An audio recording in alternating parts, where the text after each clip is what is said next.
basically, an encapsulation is about hiding the internal states and bundling together the data with the methods. Abstraction is about hiding the implementation details and showing only the essentials precursors to the users. Last time we're able to watch an estimates regarding abstractions.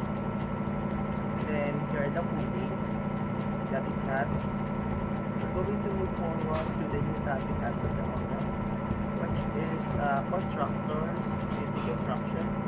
Deconstructor. For this one, we're going to define what's the constructor and destructors. Differentiate their role.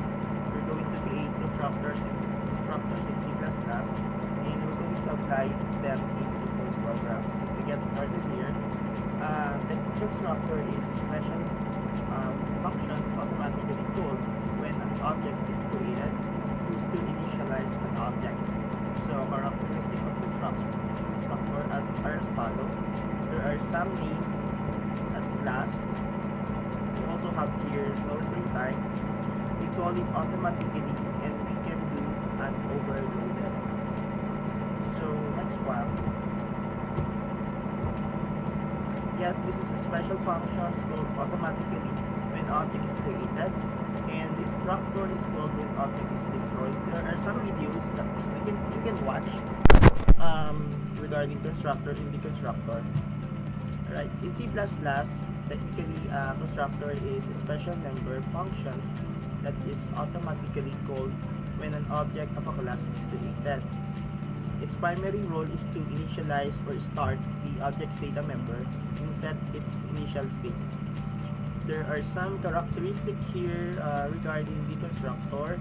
So technically we have here same name, wherein it must have the same exact name as the class. Stated earlier is no return type. Doesn't have any return type, not even void. So number 3 is automatic invocation. It runs automatically once it got instantiated or get started, and then there is a public access. So for this one, it's on the public. The access specifier last time is more on private, but for this one it's more on the public so that everyone can access this.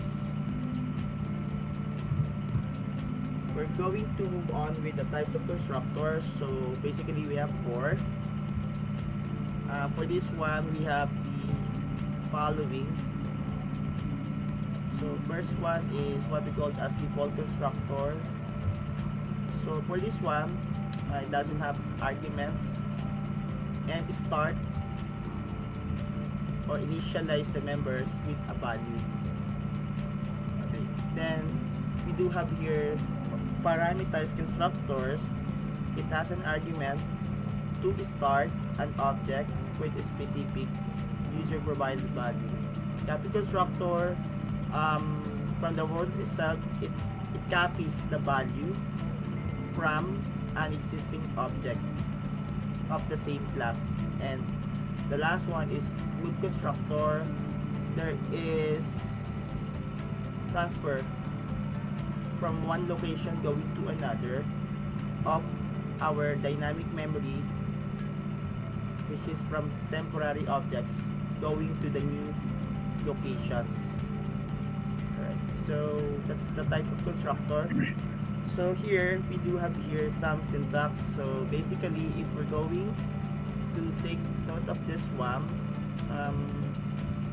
everything started with class, and then the name here of the class is class name, and then since this is constructor, it is set the access modifier or specifier set to public, and then we close down the class name here via this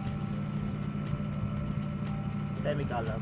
So we are closing that one, but we are just declaring here for the constructor declaration that this is the class name and it is set to public. Next one, syntax for defining the constructors within the class. So this is another syntax. So here also we have the class and the class name set to public. And then we're not yet closing the class name here, but we're putting here the constructor definitions within the class. And next one is syntax for one moment. Alright. Next one is the syntax for defining constructors outside the constructor. Basically, we have the class name, constructor definitions outside the class, and the class name indicates the scope of the constructor. So let's take a look and dive into another program here with the constructor. So everything started here with the built-in or predefined value. So hashtag include input output stream using namespace string data, right? So it says here that this class is no explicitly defined constructor, but it says here that the class is indicated here, and then the name of the class here is A, and then this is set to public. Alright, the program starts here with int main, and then we're going to create the class A here, and it should return a value. So next one, for this one, this is what we call as a default constructor. It's automatically created by the compiler if no constructor is defined. In this example, there's no constructor defined. However, it has no argument as well, and this will initiate the members because of this one. There's an int main, right? There is a default value, which is this one. However, it's not yet generated if the programmer defines any constructor. This is our default constructor. Let's move on to another syntax here. This is what we call here as a parameterized constructor. So for this one, everything started with predefined built-in program as well. Hashtag include iostream using namespace std. So we can see here that the class name is A, and then this is set to public for the access specifier. And then we're going to declare a parameterized constructor by providing a variable named bal or val, wherein an A is integer to an x, and then a val should be equals to an x. This is a declaration of value. Alright, then we just need to copy the constructor here. Then afterwards, the program will start here with the int main, wherein the letter A or the A1 should be equals to 20. And then we're going to create another object from an A1, and then we're going to display the value of A2 and the val. Here, copy constructor is a member function that initializes or starts an object using another object of the same class. Copy constructor takes a reference to an object of the same class as an argument. Let's go on to another constructor. Class A on the other one does not contain any explicit defined constructor, so its subject or object is created without passing any parameters. In this case, the compiler automatically provides and uses the default constructor. Member initializer list. More efficient way to initialize the member is using an initializer list. So this directly initializes the variable. So for this one, the initializer here, there is a my class, then we initialize the value of x and the y, and then it should have a variable of an x and y. So that's for the member initializations or getting started. Dot x and y is a member of this list. Let's go ahead and try to go to another slides. So constructor overloading, we're going to have a program regarding this one, but technically this is a class that can have many constructor or multiple various variety with different parameters list.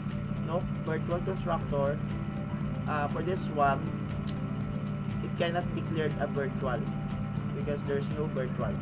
Compiler logic, the compiler will not automatically generate a default constructor for you. Let's take a look at some other example of constructor. So we have here the hashtag include IOStream using namespace, and then we have the class, which is the class name is car, and then this is state in public. This is for the class name car, and we want to display a constructor code. So what will happen in this program is it will display this keyword constructor code, and then the program here started with a car, and that car should be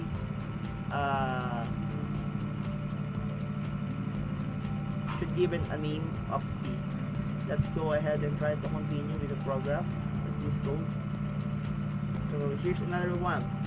Alright, so for this one, the constructor is set to public, and then the class name is my class, and then we're going to initialize or declare a value for this one, wherein an integer should have a my name, which is for the variable, and that variable should be equals to an x.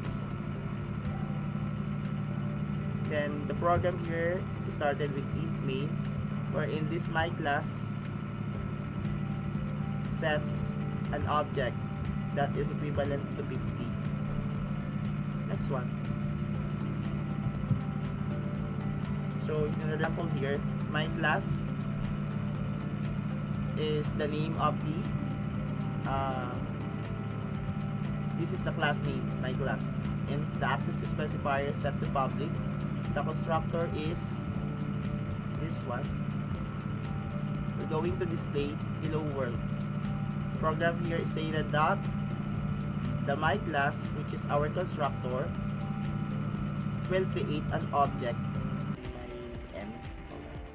Alright, so okay, now we are on this part.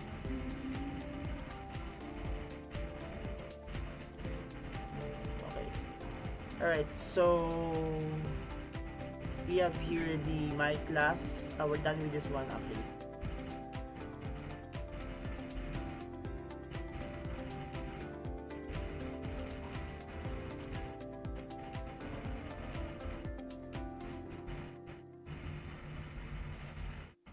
Alright, so let's move on to another topic. Move constructor is a special constructor in C++ that creates an object by transferring resources from one object instead of copying them.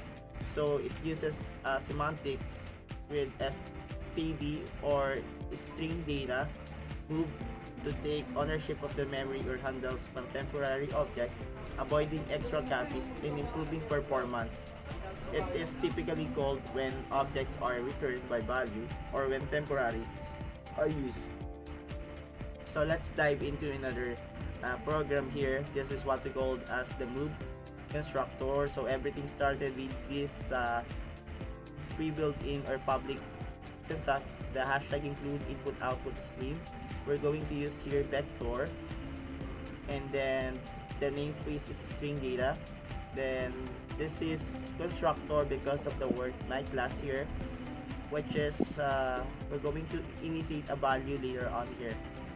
So everything started here with the two things. So first one, before we do have the encapsulations, wherein everything is set into private, and then we want this to move into public.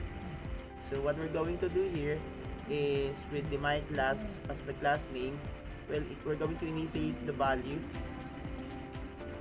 and then letter A will need to move. So we're going to display here move constructor called, then we're going to end the line, and then it will display here the value of B. The program here states my n. Alright, so okay, now we are on this part.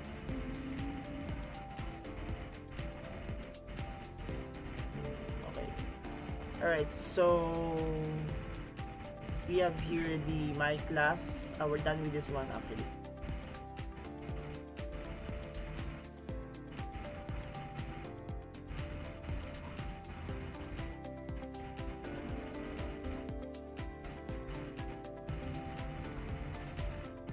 Alright, so let's move on to another topic. Move constructor is a special constructor in C++ that's create an object by transferring resources from one object instead of copying them. So it uses semantics with std or string data move to take ownership of the memory or handles from temporary object, avoiding extra copies and improving performance. It is typically called when objects are returned by value or when temporaries are used.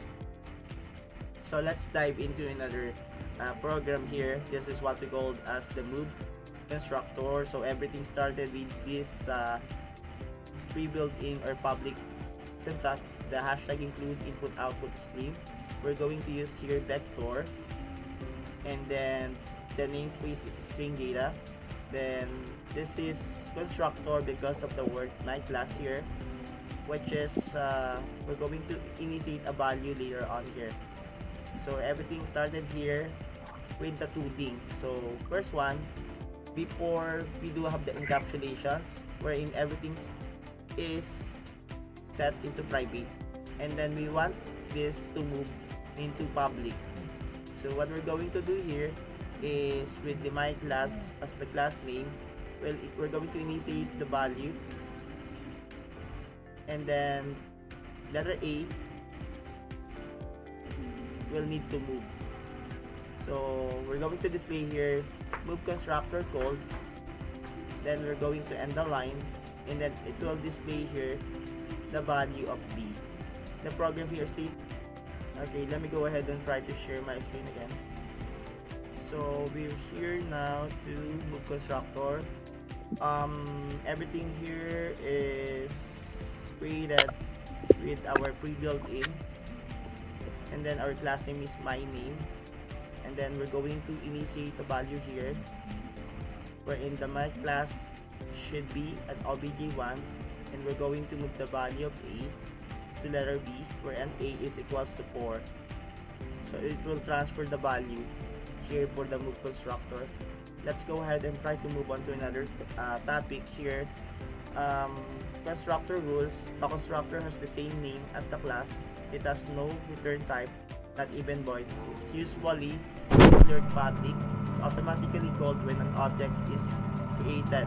So in our example here, this is set to private, and then we want it to be public.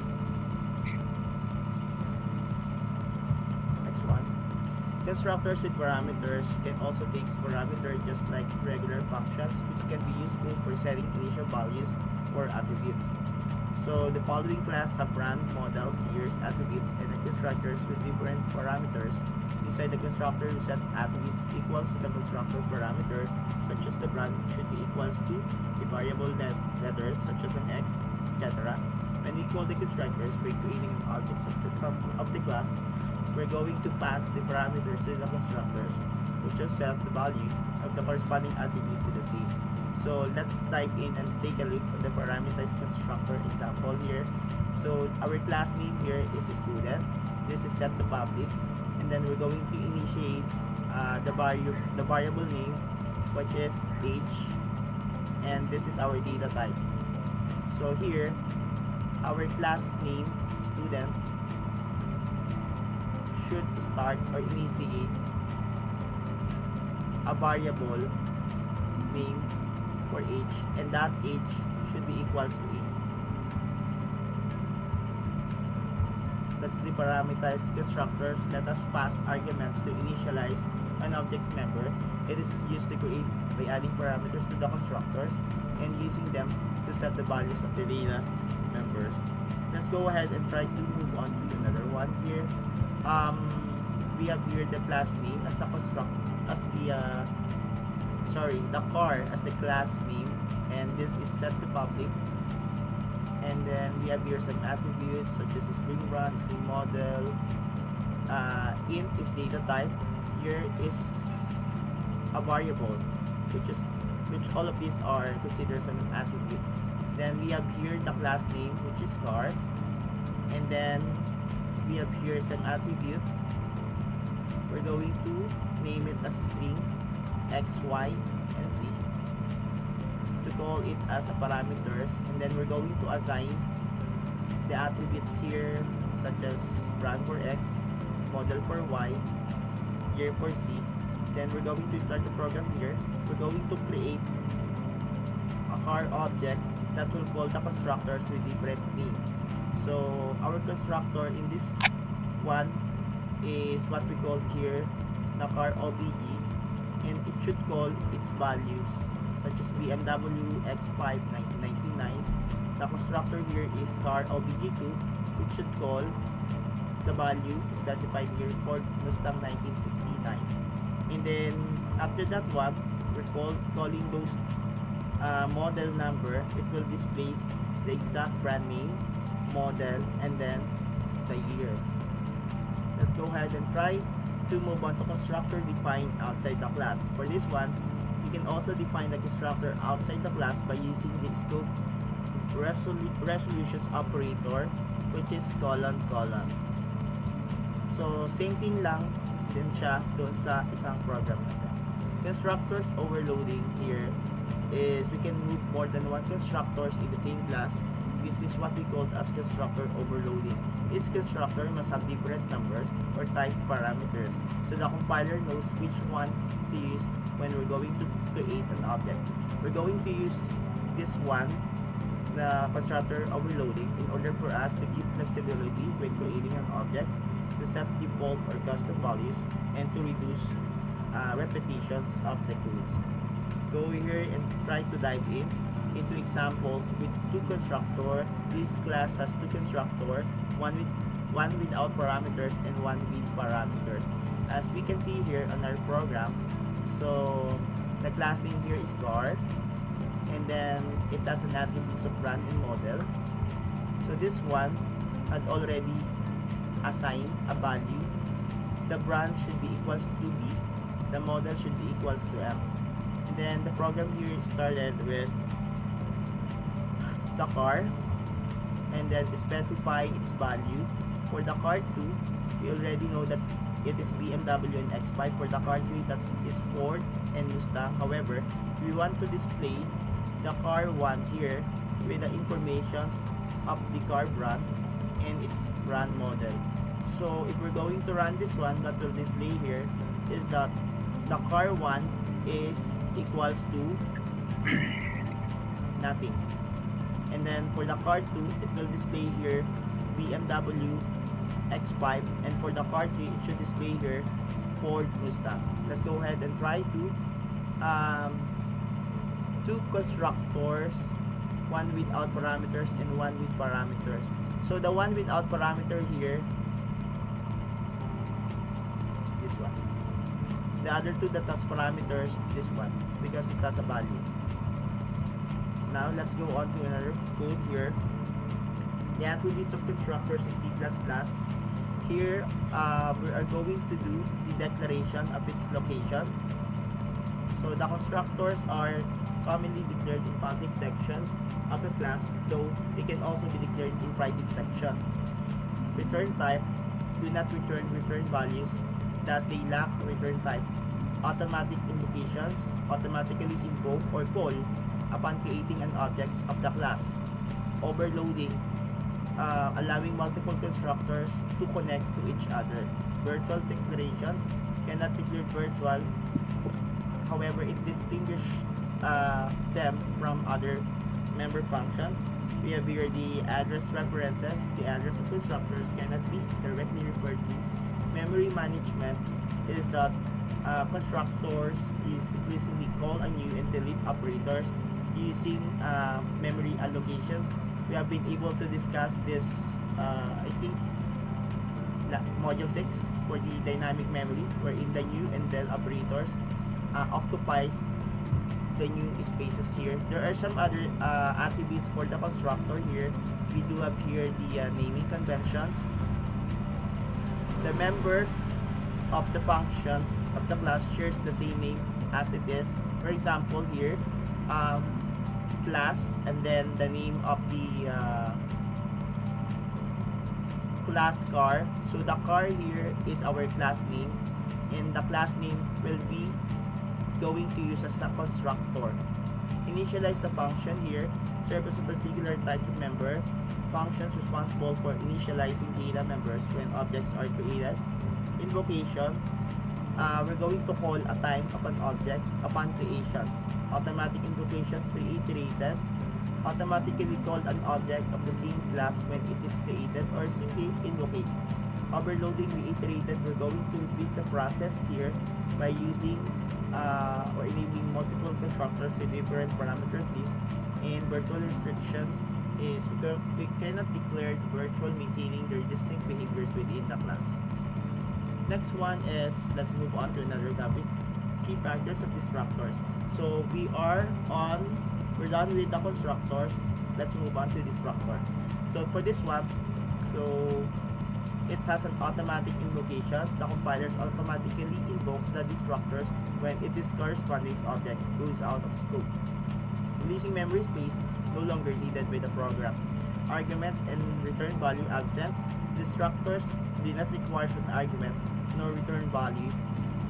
Statistic and constant, CONST is constant. Declarations prohibitions. Destructors cannot be declared static and constant, so they must adhere to a specific memory management rule. And then we have here declarations in public section, just like constructor.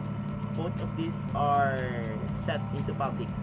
Reverse order of invocation. Destructor are called in to reverse the order of the constructor.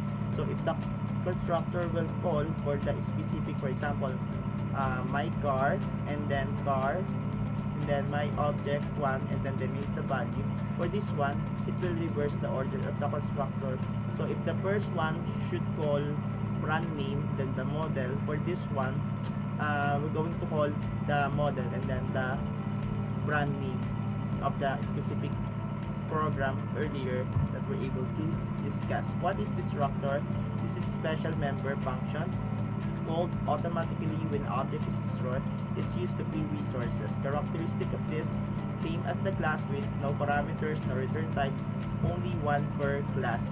And this is also special member function in C++ that automatically called when an object goes out of scope and explicitly destroyed. Its primary purpose is to release resources such as memory, file handles. We're going to discuss file handles by the next module, that's module 8. And then network connections that the object acquired during lifetime. Let's dive into some characteristics of the constructors. Earlier we do have characteristic for constructor, but this time this is for the constructor. So naming, so that the constructor has the same name class as class, but it is prefixed with tilde or tilde. So this one.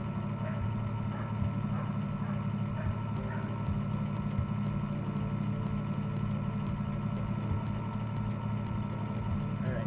So no parameters are returned. It cannot take an argument and does not return any value, not even void. Automatic execution. It's triggered automatically when stack objects leave its blocks or when a heap object is removed using the delete mem operator. This is applicable for the new entity dynamic memory management.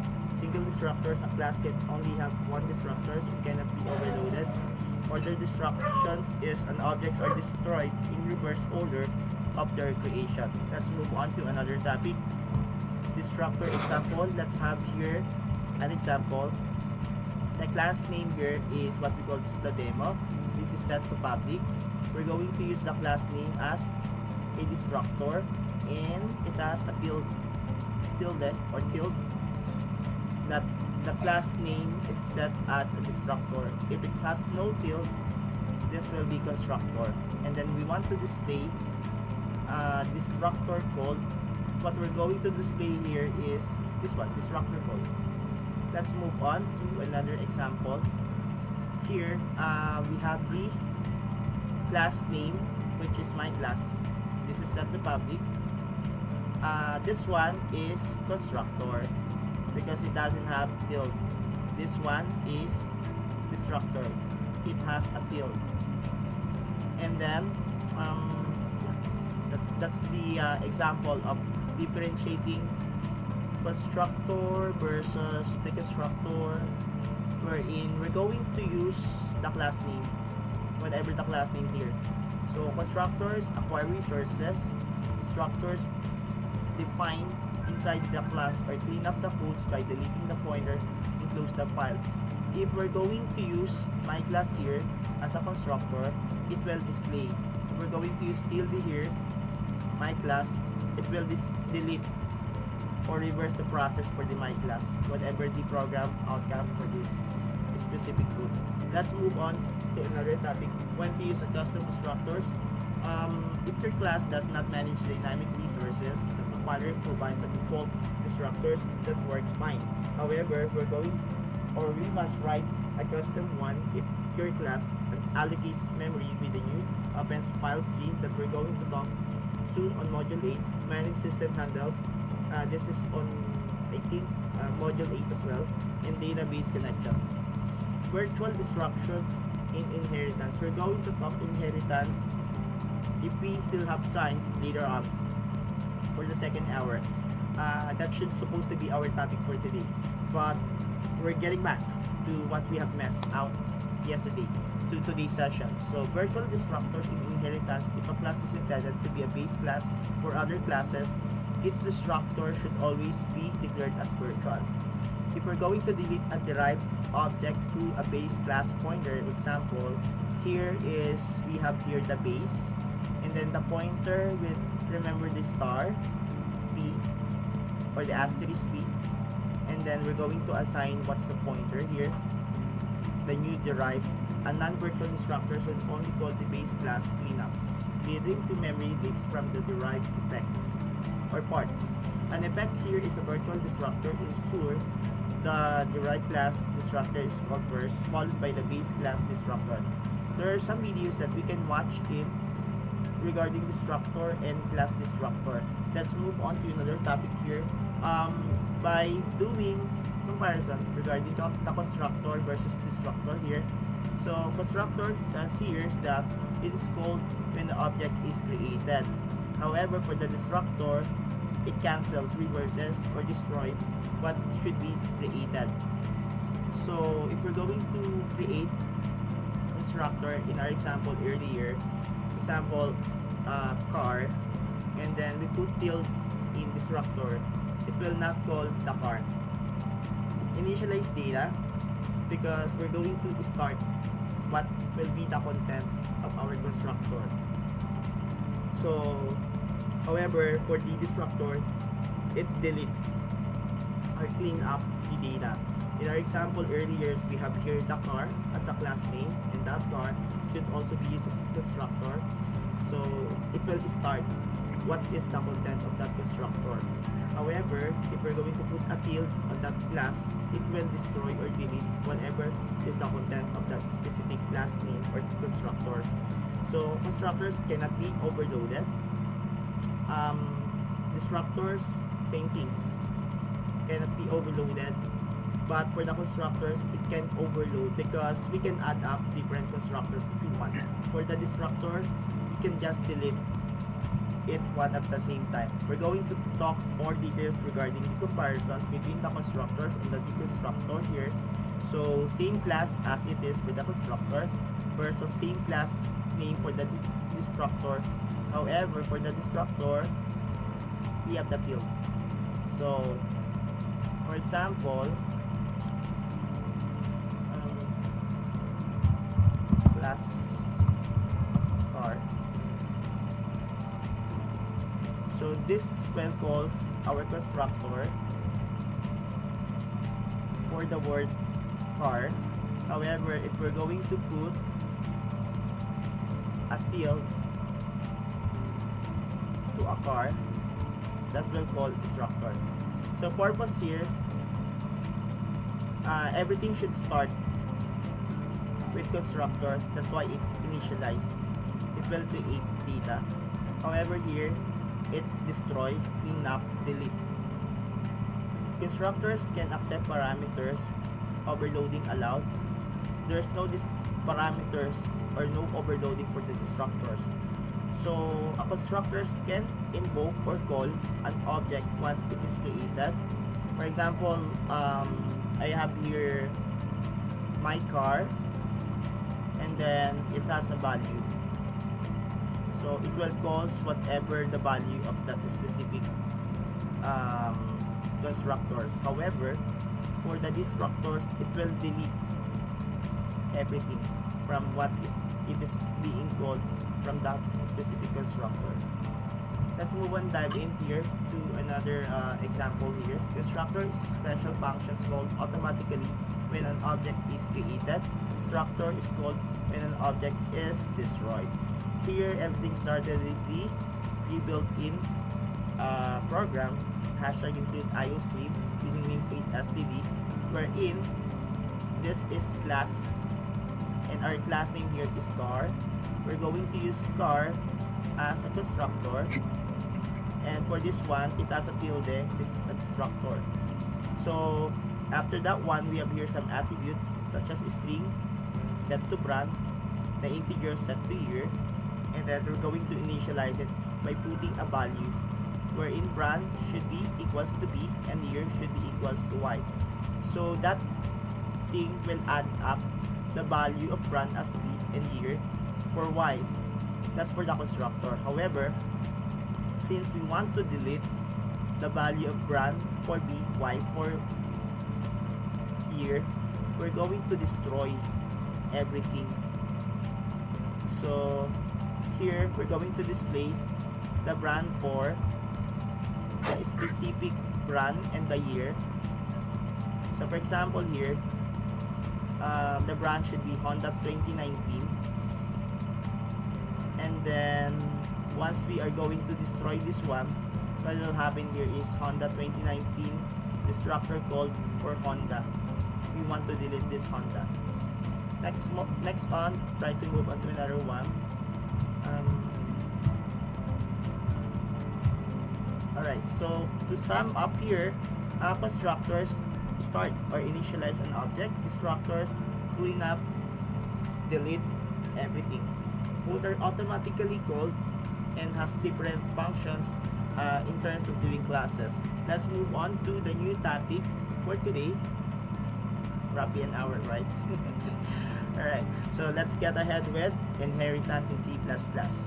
Here, our objective is we're going to define what's an inheritance, identify the types of inheritance, understand space and derive classes, and write simple inheritance program.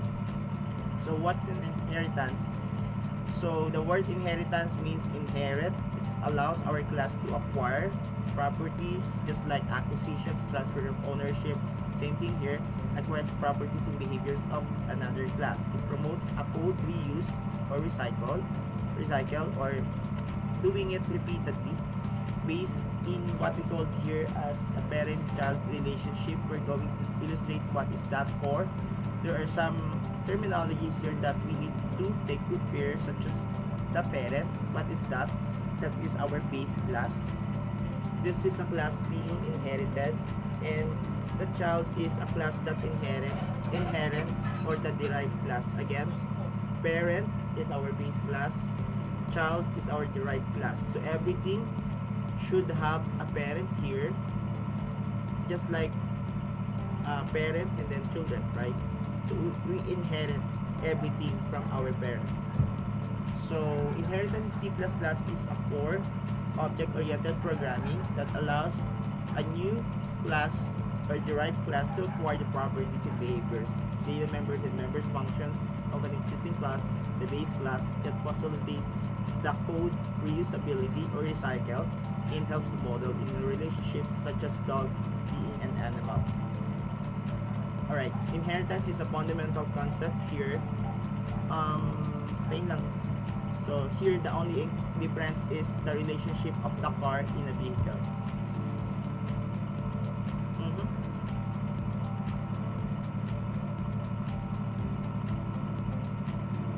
Alright, So why are we going to use inheritance here? In order for us to avoid duplications of the code.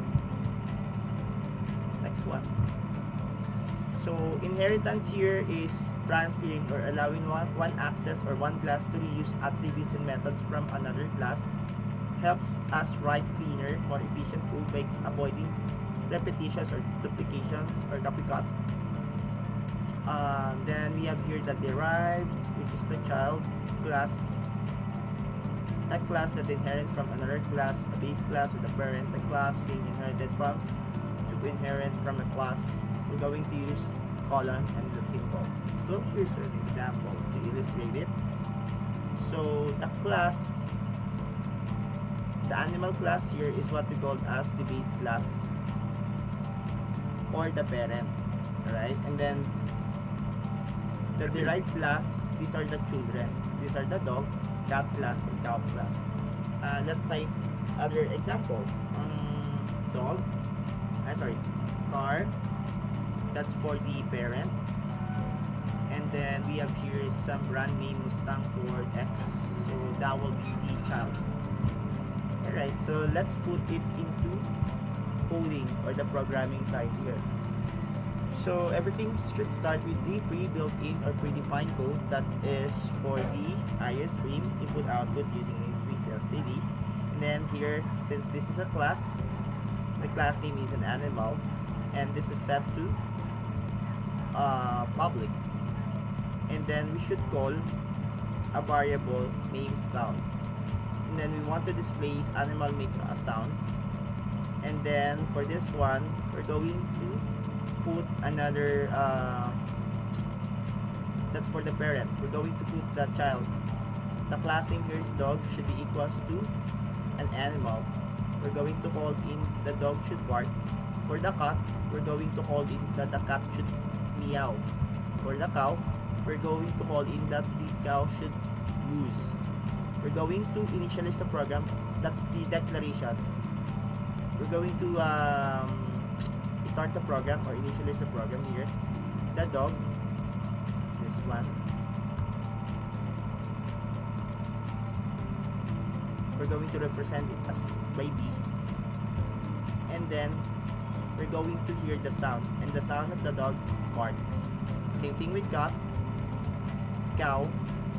If we're going to assign the sound of the cat, it will says meow. And for the cow, moose. That will return the value. The dog would barks, not ow ow, but barks, because that is what written here. And the cat will says cat meows, not just meow. And the cows will says cow moose. Let's go ahead and try to go here that the animal is the base class for the parent with the function sound, and then the dog, cat, and cow are the derived classes for the children, each defining their own sound methods. So our function here or the method is sound, and then it will display a particular output. So in the main, the objects for the dog, cat, and cows are created separately. When we are going to call the sound of each object, the respective child class runs, such as the dog barks, cat meows, and cow will says moo. Let's get dive in here that the parent is the existing class whose members are inherited. The derived class or the child is the class that inherits from the base class and can add its own specific features. We're going to reuse it by using the code of the parent without rewriting it in the class.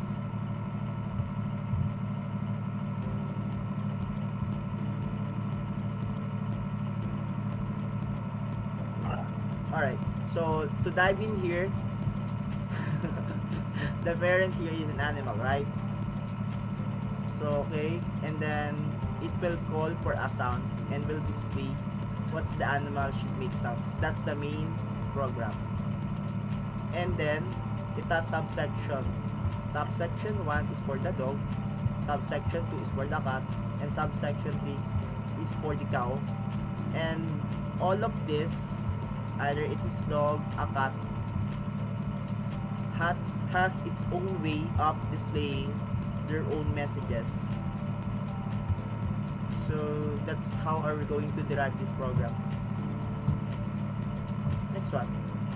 So the syntax on that one is a class, child class, public class.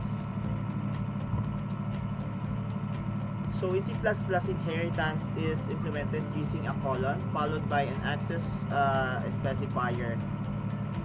So okay, for this one, it says here that everything should started with a colon, and then the access specifier here is public. Let's dive in on the first example. So for this one, we want to display that a grid should display hello from base, and then here we want to display that there is additional pictures from our variable extra. Next one, syntax of inheritance here.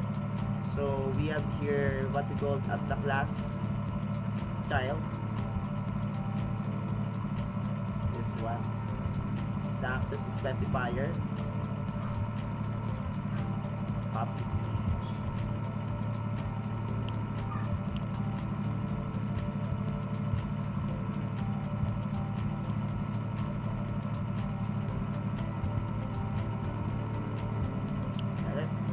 Alright, so okay, for this example, the public here, the void should display 80 and whatever the value, and then the dog, which is a child, this is our base. Hold on. This is our base class.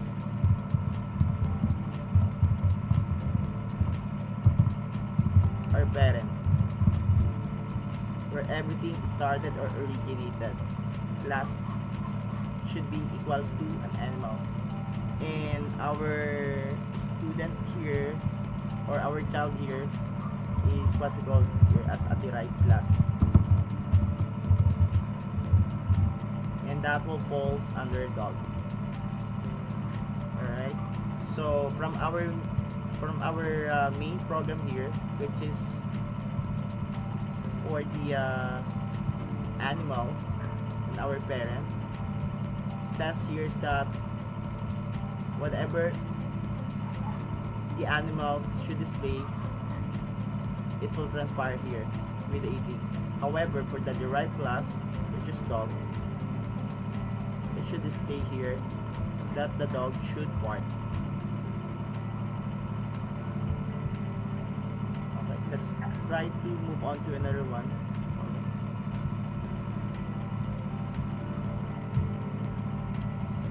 Alright, next one is we're going to move on to the types of inheritance.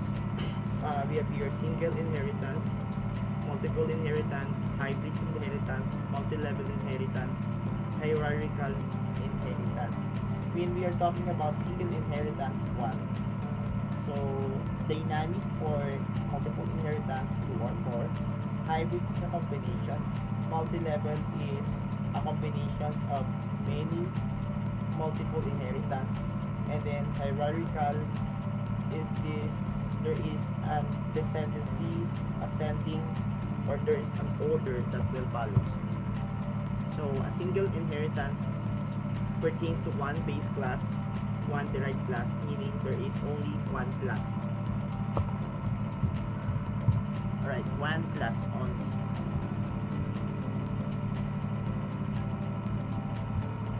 We are talking on this one. And then there is a parent and there is a child. This is a good example of single inheritance. So unlike with the previous example that we have here, this is what we call as a multiple, because we have here the parent, we have here 3 children.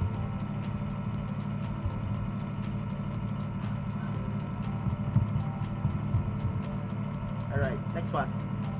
Yes, a multi-level inheritance, just just like as instructed earlier, dog, meow, the dog will bark, the cat will meow, and the cow will goose. That's an ABC. A multiple inheritance, there is one class inherit from a multiple base classes. Hierarchical is one class base goes into multiple derived classes. Hybrids is a combinations of two or more types above, often leading to a diamond problem. Alright, so let's take an illustrations regarding the single inheritance here. So we have the what we call as the class base, which is our parent, and then the derived class, which is our children. So this is just like single inheritance. Just like in this example, it's a good thing that this is there is a parent, that's the base class, and this is a derived. So this is in code, but in illustration, that is where it is. So let's try to take another example here. Possibly we have here category, and then we're going to specify it to another category. How was that?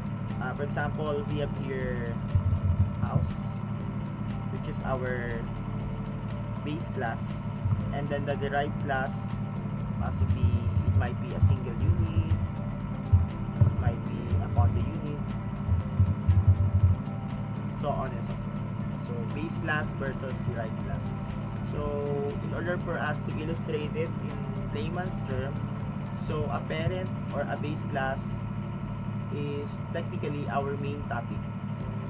However, it is divided or subdivided into different categories. Those are our derived class. The derived class, meaning there is a derivation, it comes out from our primary class or the parent. So if there's no parent, there will be no children. That's how it is. However, there are always a parent without a children. However, if that will happen, so there will be no inheritance. It will just call as an array, a variable, a function, because there's no inheritance. Next one. Just like in the example earlier, so this is the predefined, hold on. And then we have here the class. The name of the class is vehicle. We're setting the access specifier into public. And then this is constructor, does not build it. Our class name here was set into constructor, and then this constructor will call out this value. This is a vehicle. This is our parent or the base class.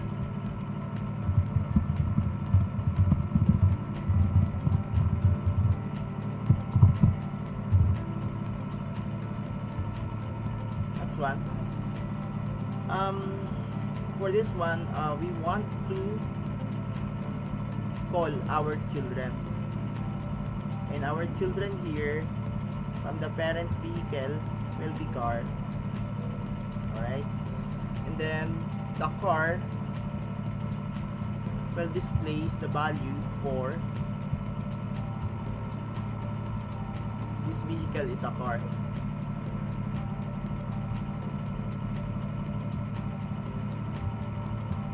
That car will return the value for any object.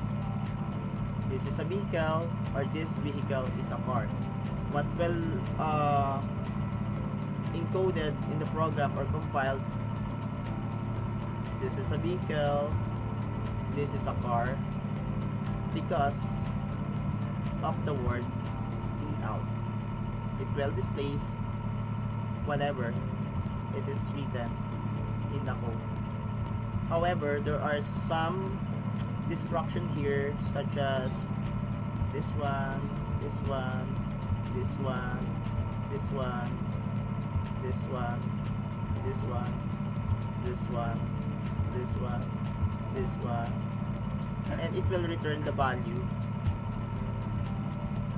The return 0 will return the value for whatever it is on the C out. But that's the structure. we just need to comply with it. Multiple inheritance here, as you can see, we have one parent, and then this parent, let me change,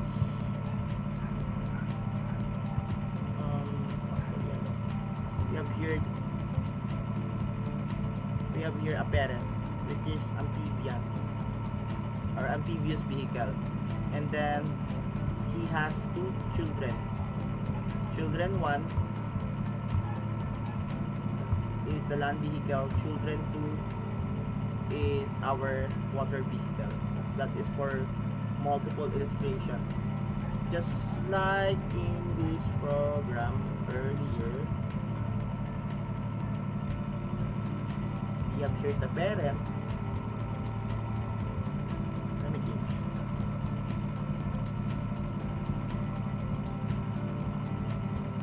We have here the parents, and then we have here children 1, children 2, omitting this part.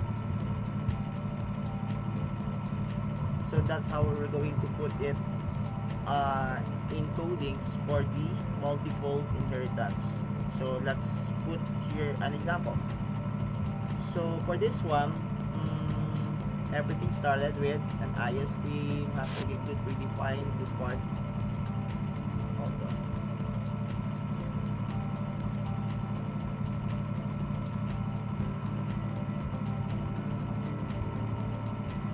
And then the class name here is land vehicle. Access modifiers set to public. And then we want to display it as this is vehicle. It will transpire it here.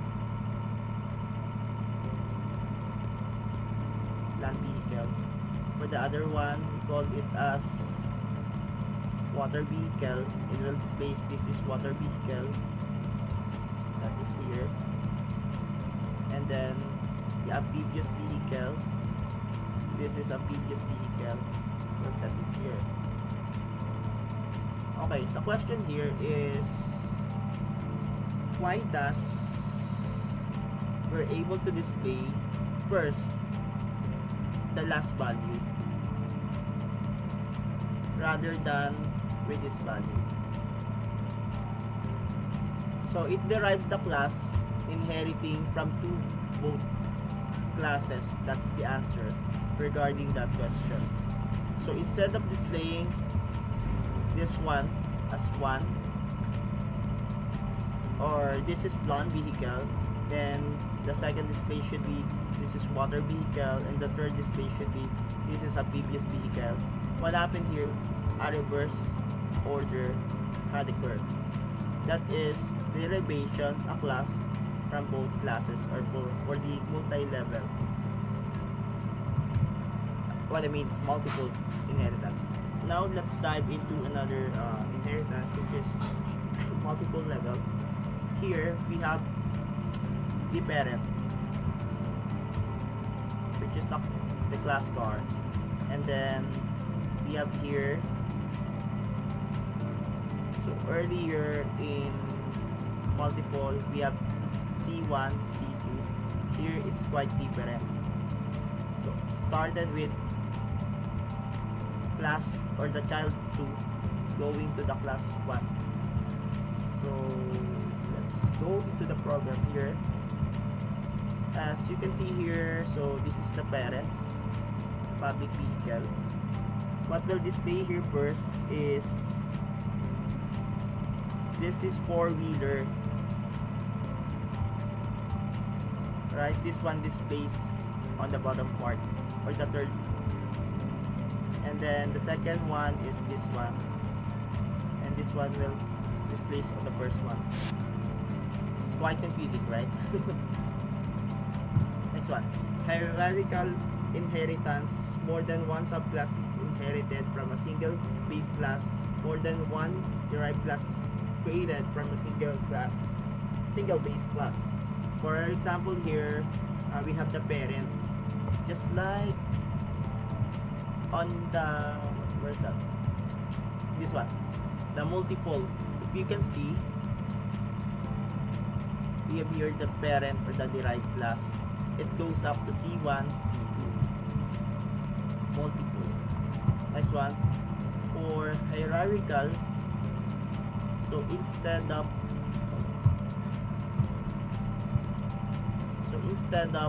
displaying this one for parent, goes to child 1, child 2. What happened here is inverse. So as you can see, let's try to illustrate it here. C1, C2, then P.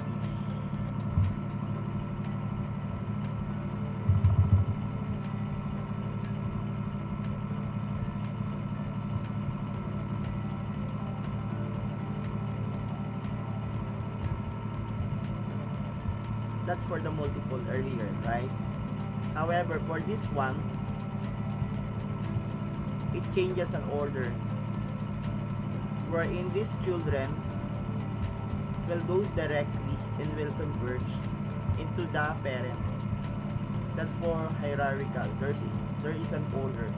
So let's take an overview regarding this one. So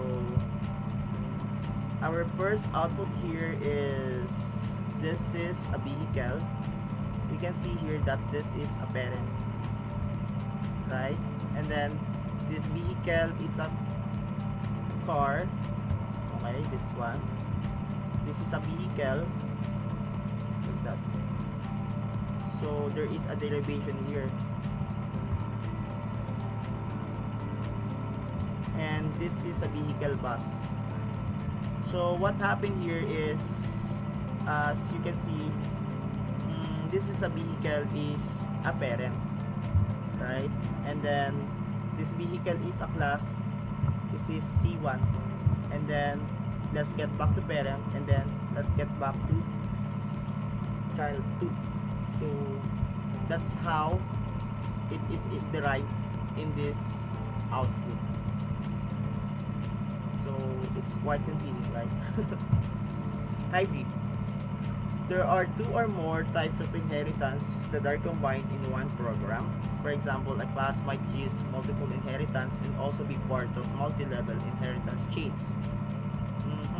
So we have here the class vehicle, we have here the class car, and the class bus, and a class pair. So for this part, hold on. This is our single. There is a parent, there is a child.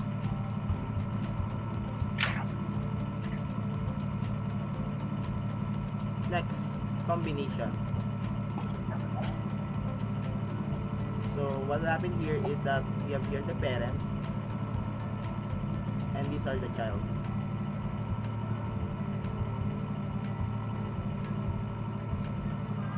So it's a combination of single, and what is this value?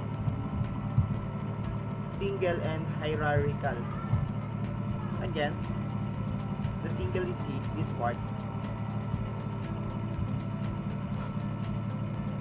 and the hierarchical is on this part. So it combines categories. So this is much more complicated. We're going to put it into program. So this is a vehicle, is our parent or the base class, where vehicle is our C1 or the derived class, and then this vehicle is a bus with a pair. A derivation.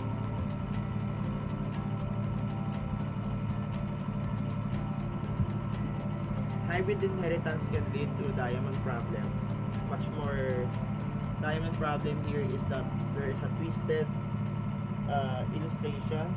It can combine not only single, hierarchical, it's a combination of everything.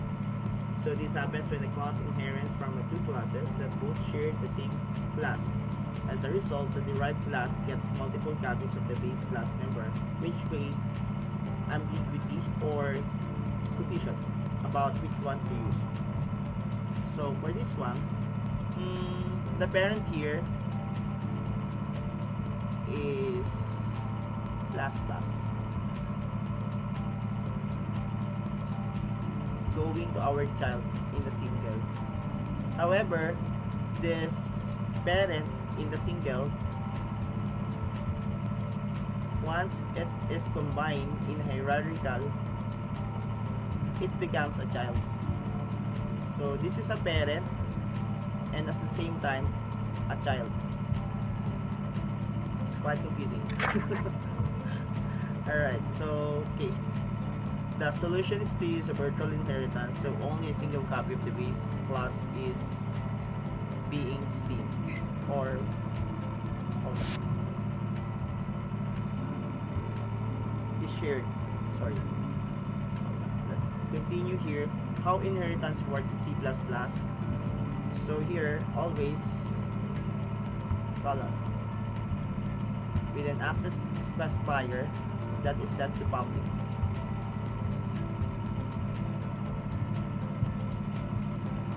Colon, access specifier.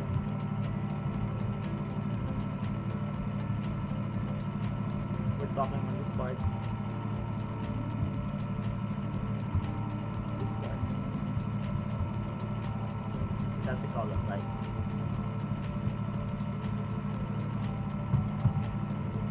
Alright, then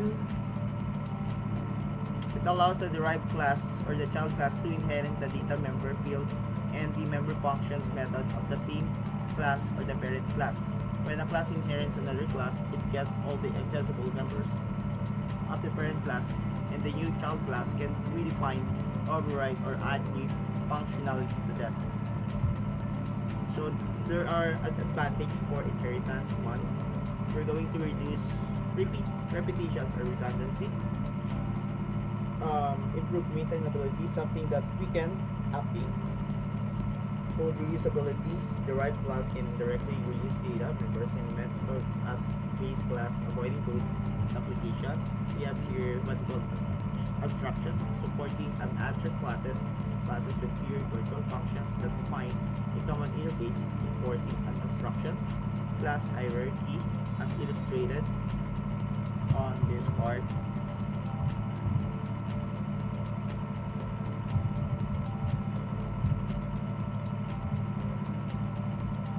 Alright, we can build hierarchies based derived, further derived to a model real-world relationship. Polymorphism, we're going to talk with this by tomorrow. Alright, so finally, support runtime polymorphism, or poly means many, morphism means change or form, through virtual functions, and also compile time polymorphisms via function overloading and templates. Situations where inheritance may not be suitable or may not be necessary. One, changes in the base class case can affect all the derived classes, making the code tightly dependent. Flexibility is reduced as inheritance fixes relationship, while compositions allow easier modification. Deep or complex class hierarchies makes the code harder to understand, maintain, and debug. And multiple inheritance can create chaos, confusions, or ambiguities. When the same base class is inherited for more than once, it will create a diamond problem or confusions. Using virtual functions can introduce a small runtime overhead due to dynamic dispatch. So access in specifiers in inheritance particularly talks about the following type: if it's set to public, protected, or private. So a public, something that everyone can see, private. Not everyone can see. There are some restrictions protected. There is an accessibility in the derived class. So if you're going to compare it here, so public inheritance is always by default in the public. If we're going to show a protected into the public, there should have an encryption, password, QR code, something that they can scan. Private is something that they need to access via a certain password, or we're not able to see some part publicly. So if we're going to use this as a protected one, it has a password. Okay, so basically a base class here, if it's public, it becomes protected. Protected becomes protected, and private becomes inaccessible. So if the private has a security pictures, we are no longer to view its content. How is that? For example, the user want to input his age data. So if it's private, what we can see here is a form wherein a user can input his demographic profile. However, for the data, it is not vividly seen on our end. Let's move on here. What happened here if there is a private inheritance? So the public becomes private. You cannot see the public. The protected one becomes private as well, and still we cannot access the private one if it's a private inheritance. Let's move on to another one. Actually, we're on the part of activity. Identify the base and derived class. Base class here is A, and B is the derived class, wherein the modifier specifier set to public. Base class is A because this is our parent. The derived class is the children. Inheritance promotes code reuse, or something that we can copy and paste. Something that we can copy and paste.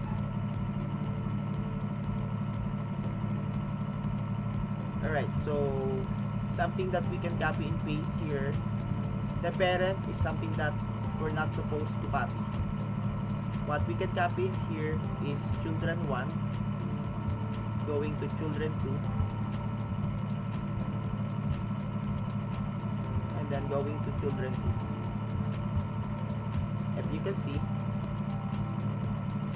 those 3 children have been able to copy the public specifier.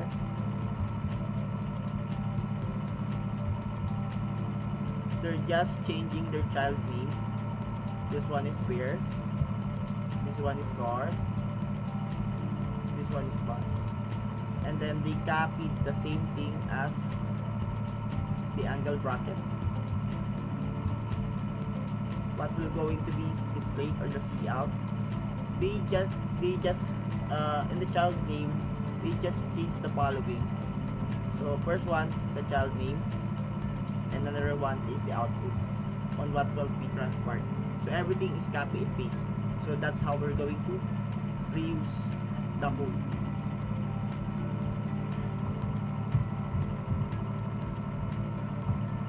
Alright, next one.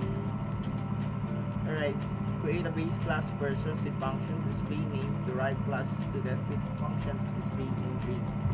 Here's the code. Alright, so for that example, we have here the class.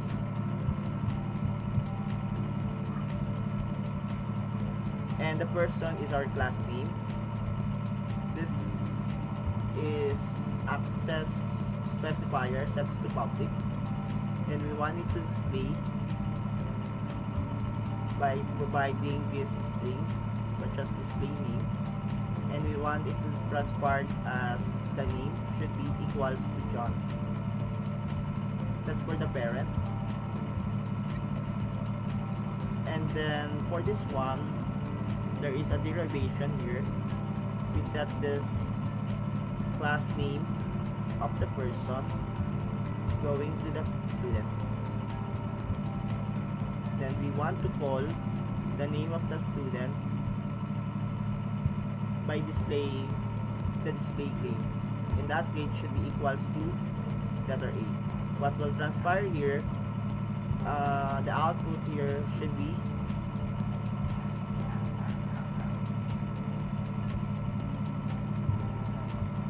name colon John, and then since we have an end line, it will proceed to another line, then it will display grade. That will be the output of this code. Next one. True or false, what do you think? What? Inheritance reduce a code duplications, what do you think? False? True.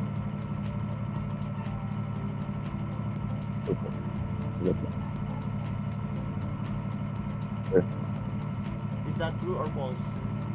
True. True. Number 2. A derived class cannot access a public members. A child class cannot access the public members. That's a derived class. Push.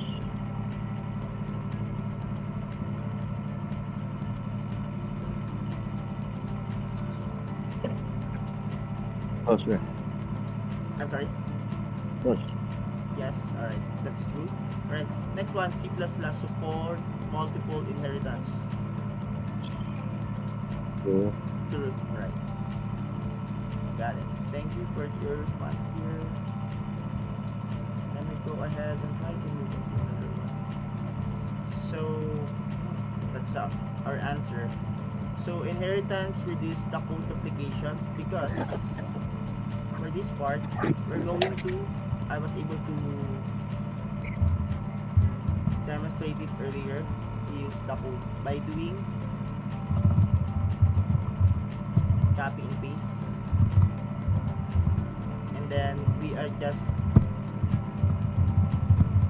changing the child name and what will transpire on the cout.